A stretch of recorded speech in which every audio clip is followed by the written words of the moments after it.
भगवते वासुदेवाय। श्रीशुक उवाच इन्द्रमेवं समादिश्य भगवान् विश्वभावनः पश्यतामनिमेषाणां तत्रैवान्तर्दधे हरिः। तथाभियाचितो देवैर्षिराथर्वणो महान् मोदमान उवाचेदं प्रहसन्निव भारत। अपि वृन्दारकायो यन्न जानीथ शरीरिणां संस्थायां यस्त्वभिद्रोहो दुस्सहश्चेतनापहः। जिजीविषूणां जीवानामात्मा प्रेष्ठैहेप्सितः क उत्सहेत तन्दातुं भिक्षमाणाय विष्णवे। देवा ऊचुः किन्नु तद्दुस्त्यजं ब्रह्मन् पुंसां भूतानुकम्पिनां भवद्विधानां महतां पुण्यश्लोकेड्यकर्मणां। ननु स्वार्थपरो लोको न वेद परसङ्कटं यदि वेद न याचेतनेति नाह यदीश्वरः। ऋषिरुवाच धर्मं वः श्रोतुकामेन यूयं मे प्रत्युदाहृताः। एष वः प्रियमात्मानं त्यजन्तं सन्त्यजाम्यहं। यो ध्रुवेणात्मना नाथा न धर्मं न यशः पुमान्। ईहेतभूतदयया सशोच्यस्थावरैरपि एतावानव्ययो धर्मः पुण्यश्लोकैरुपासितः। यो भूतशोकहर्षाभ्यामात्मा शोचति हृष्यति। अहो दैन्यमहो कष्टं पारक्यैः क्षणभङ्गुरैः यन्नोपकुर्यादस्वार्थैर्मर्त्यस्वज्ञातिविग्रहैः। श्रीशुक उवाच एवं कृतव्यवसितो दध्यङ्गाथर्वणस्तनुं परे भगवति ब्रह्मण्यात्मानं सन्नयञ्जहौ। यताक्षासु मनोबुद्धिस्तत्त्वदृग्ध्वस्तबन्धनः आस्थितः परमं योगं न देहं बुबुधे गतम्। अथेन्द्रो वज्रमुद्यम्य निर्मितं विश्वकर्मणा मुनेः शुक्तिभिरुत्सिक्तो भगवत्तेजसान्वितः। वृतो देवगणैः सर्वैर्गजेन्द्रोपर्यशोभत स्तूयमानो मुनिगणैस्त्रैलोक्यं हर्षयन्निव। वृत्रमभ्यद्रवच्छेत्तुमसुरानीकयूथपैः पर्यस्तमोजसा राजन् क्रुद्धो रुद्र इवान्तकम्।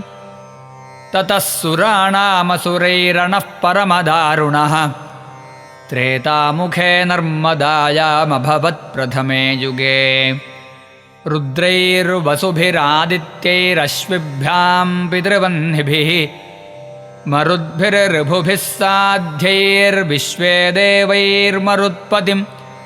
दृष्ट्वा वज्रधरं शक्रं रोचमानं स्वया श्रिया नामृष्यन्नसुरा राजन्मृधे वृत्रपुरःसराः।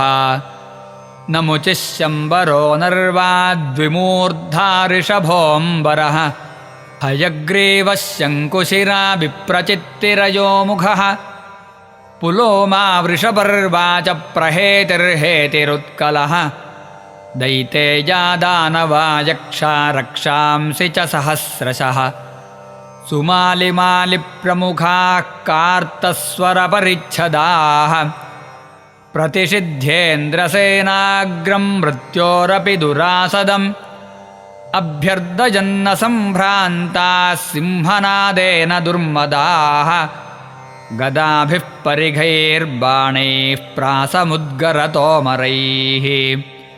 शूलैः परश्वधैः खड्गैः शतघ्नेभिर्भुशुण्डिभिः सर्वतो वाकिरन् शस्त्रैरस्त्रैश्च विबुधर्षभान्।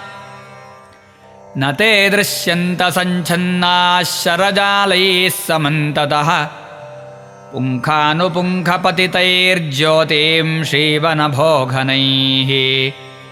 न ते शस्त्रास्त्रवर्षौघाह्यासेदुःसुरसैनिकान् छिन्नाः सिद्धपथे देवैर्लघुहस्तैः सहस्रधा अथ क्षीणास्त्रशस्त्रौघा गिरिशृङ्गद्रुमोपलैः अभ्यवर्षन् सुरबलञ्चिच्छिदुस्तांश्च पूर्ववत् तानक्षतान् स्वस्तिमतो निशाम्य शस्त्रास्त्रपूगैरथवृत्रनाथाः द्रुमैर्दृशद्भिर्विविधाद्रिशृङ्गैरवीक्षतांस्तत्र सुरीन्द्रसैनिकान् सर्वे प्रयासा अभवन् विमोघाः कृता देवगणेषु दैत्यैः कृष्णानुकूलेषु यथा महत्सु क्षुद्रैः प्रयुक्ता रुशतिरूक्षवाचः